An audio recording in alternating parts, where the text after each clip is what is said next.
The text came on an ordinary Thursday afternoon while I was buried in a spreadsheet at my desk.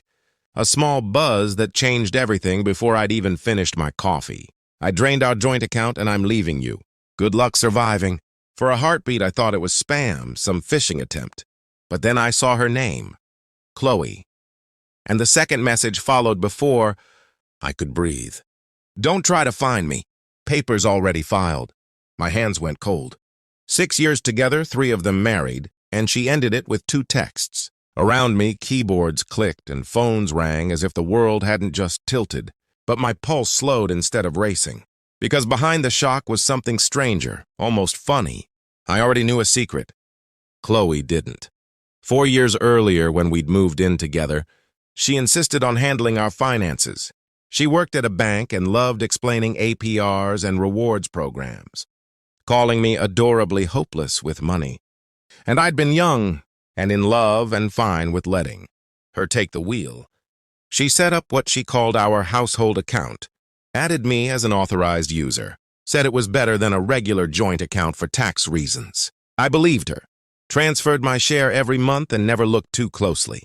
Then about 8 months ago, I noticed some odd wording on a statement and finally called the bank, pretending to be confused.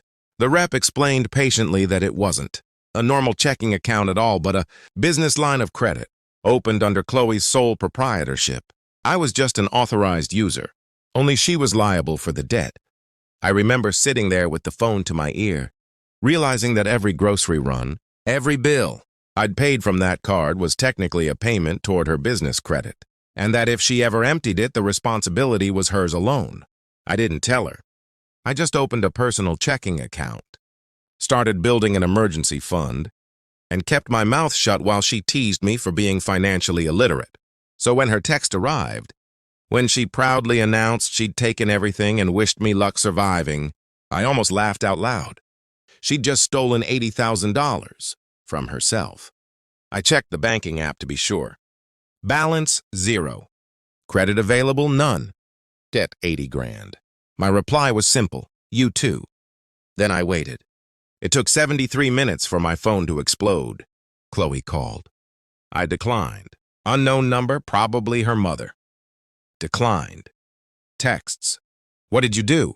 The bank says I owe them money. This is your debt too. I screenshotted everything and blocked her. 20 minutes later, her sister Meredith called. I actually liked Meredith, so I answered. She was breathless. Theo, what's happening? Chloe's hysterical. Something about the bank? I told her the truth. Chloe had drained what she thought was our joint account.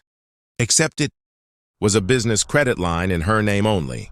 Silence stretched. She borrowed from herself? Exactly.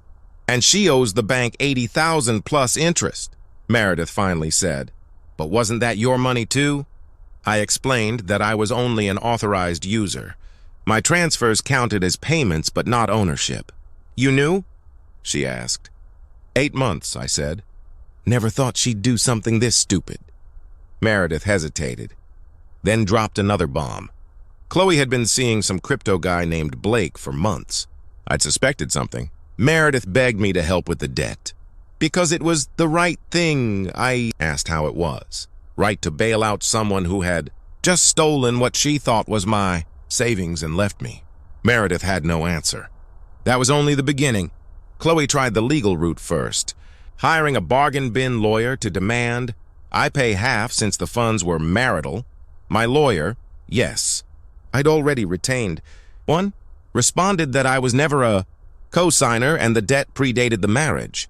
Not my problem.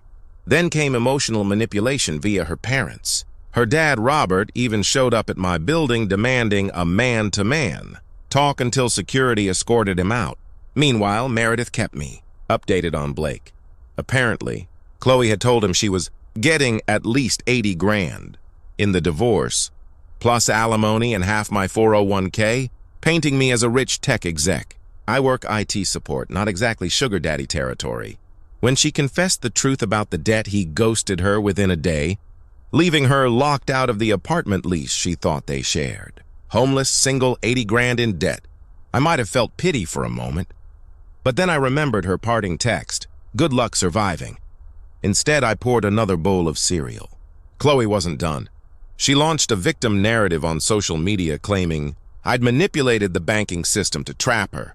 Problem for her was that several mutual friends work in finance. One former co-worker commented, "Chloe, you literally worked in banking. You opened that account yourself." Screenshots spread. She deleted the post, but not before the damage. Then she tried my mother, asking her to convince me to help. My mom's reply was legendary. "The same sense you had when you were cheating on my son with that crypto fool. Delete my number." The entitlement only grew. The bank called to tell me Chloe was trying to report my authorized user card as fraud. The rep sounded exhausted. "Every transaction from your card was for groceries and utilities. Does she really want us to treat this as fraud? Filing a false report is a federal crime." I asked about the interest rate. 24.99% APR, he said. I actually choked on my coffee. If she made only minimum payments, she'd be paying forever. And that was before she missed the first payment. She had blown through most of the 80 grand already. First-class tickets to Costa Rica for her and Blake, a designer shopping spree, a deposit on a luxury apartment she couldn't actually access, a new car down payment, cosmetic procedures she'd been wanting, hotels, even some investment in Blake's crypto scheme. When the bank started calling about missed payments, she tried to negotiate, claiming financial hardship. They asked for proof of income. She had none. She had quit her job 2 weeks before the blow-up, convinced she wouldn't need it. Meredith told me all of this, her voice a mix of horror and disbelief. Chloe had been living in a fantasy world where stealing from herself was someone else's problem, where Blake was going to rescue her, and where I was somehow supposed to be the villain in her story. The legal consequences started hitting. Chloe's lawyer dropped her when she couldn't pay the retainer. She tried representing herself in our first divorce hearing. Walked in wearing designer clothes, probably bought with the money she had drained, and demanded alimony because she was accustomed to a certain lifestyle. The judge glanced at the financial records, saw the $80,000 withdrawal, read the texts she'd sent admitting she'd taken the money, noted that she'd been employed full-time until she quit, and looked at her. "Ma'am," the judge said, "you withdrew $80,000 from a credit line, quit your job, and now want support from your ex-husband?" Chloe sputtered something about manipulation, about me tricking her into debt. The judge shook her head. "You set up this account, managed it, worked in banking. Ignorance of your own financial instruments is not your ex-husband's responsibility. Zero alimony. She actually owed me money because some of the funds were technically marital, but the bulk of the 80 grand was her responsibility, and she hadn't stopped there." Chloe began calling my employer daily, claiming I'd stolen from her, that I was dangerous. HR pulled me in for a meeting. I laid everything out, the divorce papers, the texts, the bank statements. They were sympathetic, but warned me that her calls were disruptive. That's when I played my ace. I'd recorded everything, legally under one-party consent, including a voicemail where Chloe said she would call my job every day until I paid her debt, making up whatever she needed. HR's face went pale. Legal got involved, sent Chloe a cease and desist. She violated it within 48 hours, and my company pressed harassment charges. Meanwhile, the bank accelerated the debt. The full 80 grand plus interest became due immediately. She tried first to get her dad Robert to co-sign a consolidation loan. He refused. Her mother refused. Even Meredith, disgusted, said no. Chloe hit absolute rock bottom. She created a crowdfunding campaign claiming she was a domestic abuse survivor, recovering from financial exploitation. The story she posted was entirely fabricated, complete with photos of herself crying and a request for $100,000 to rebuild her life. It raised $37 in 3 days. Someone donated $2 with a comment. LOL. Meredith sent me screenshots of Chloe melting down in the family group chat, demanding everyone share the campaign, calling them unsupportive when they refused. Her own aunt replied, "Chloe, everyone knows what you did. Stop embarrassing yourself." And then the legal spiral accelerated. Chloe was arrested at her parents' house for violating the cease and desist order. Robert had to bail her out, and the conditions included no contact with me or my employer. She violated them within a week by creating fake email, accounts to send anonymous tips to my company accusing me of crimes. It traced back to her IP, back to jail. This time, Robert didn't bail her out immediately. He let her sit for 48 hours to consider her choices. The divorce was finalized during all of this. Chloe got her personal belongings, her car she was still making payments on, and 40% of marital assets reduced because of the $80,000 mess. I kept the apartment, mine before the marriage, and my 401k was protected.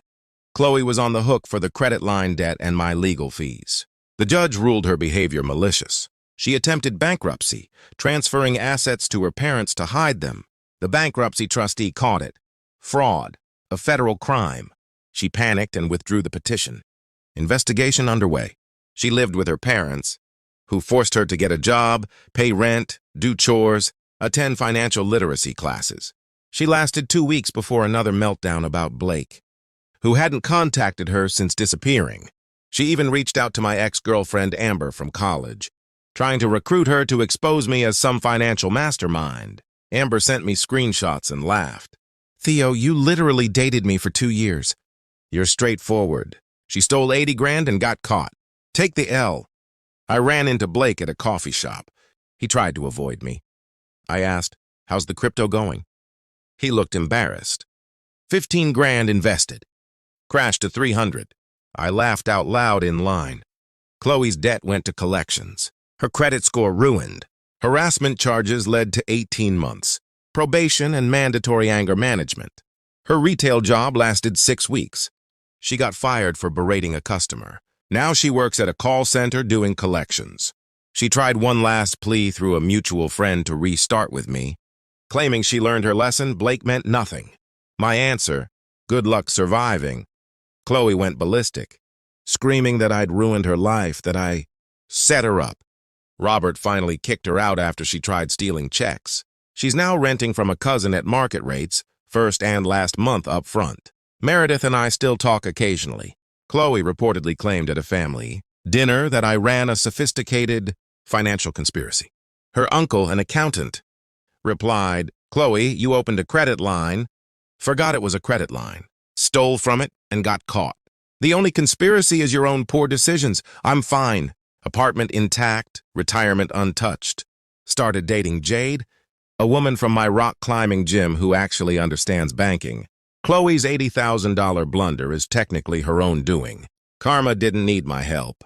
Good luck surviving. Chloe, you'll need it for the next 15 years of monthly payments." People keep asking if this was legal.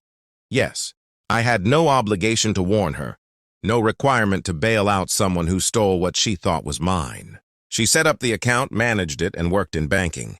Her ignorance wasn't my problem.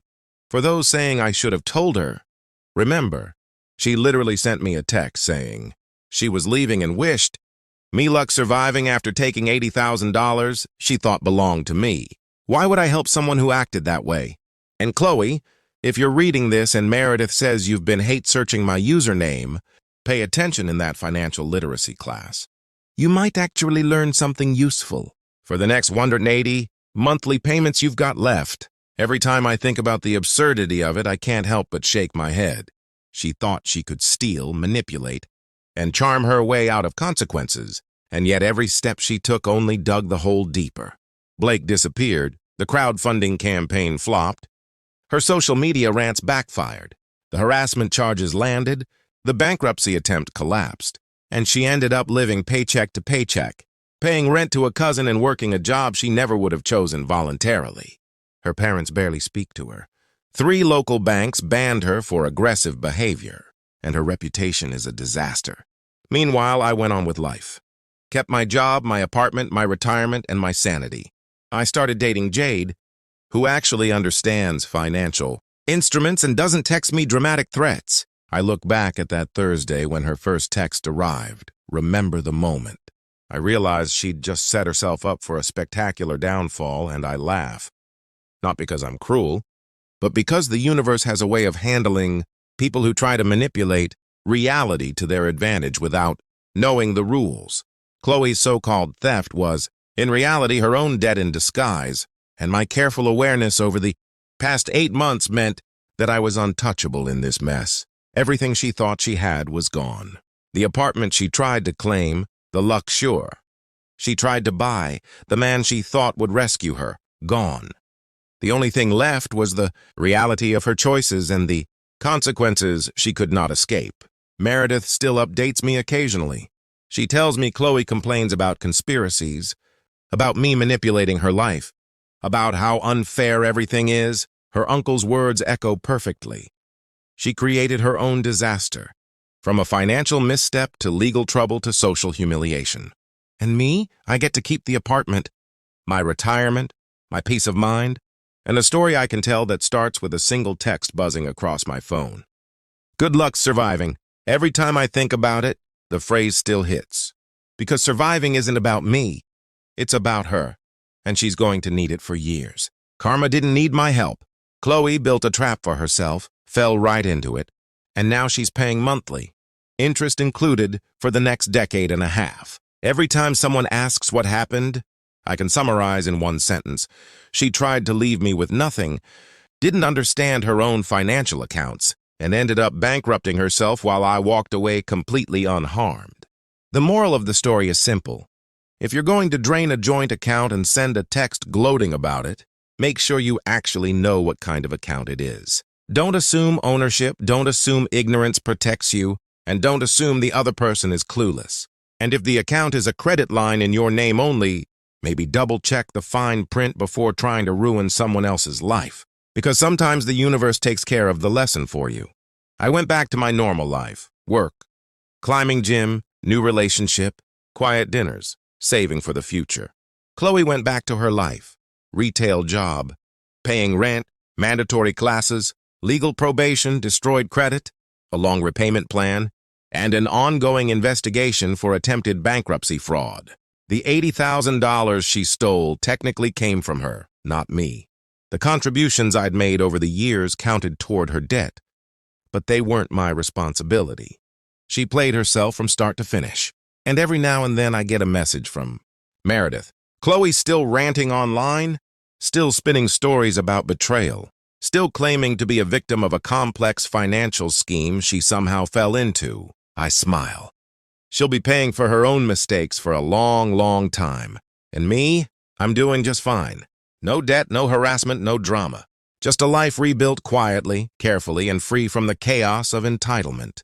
Chloe wanted to test me, wanted to leave me stranded, wanted revenge or sympathy or maybe just attention.